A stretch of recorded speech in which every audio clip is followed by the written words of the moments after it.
خلونا من عددهم. المشهد قدامك وعد. أنا بلشت والله ما أدري هم 16 17 18، ممكن حددنا 15، ومع إشناط وكيسات بهن أغراض وحالة الله أعلم به. عدوا ولا علي، أنا علي من فكرة بقوله. دخل الأصمعي على الخليل بن أحمد وكان جالس على حصيرة يعني فرشة صغيرة، وقال له الخليل اقرب أشوفك بعيد. قال أخاف أضيق عليك. قال مه يعني وش الكلام ذا؟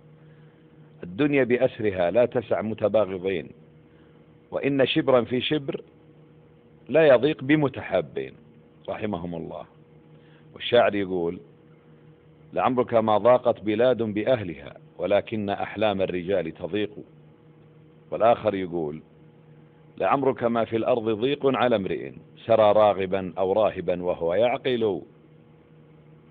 ضاقت الدنيا مد، لا جمعك الله بمن تحب لا تضايق المكان. أهلنا الأولين يقولون الضيق بالأنفس. مختصر الضيق بالأنفس. استاسعت الأنفس استاسعت الدنيا بنظرك. ضاقت هلا لك بقصر 4000 متر ضيق.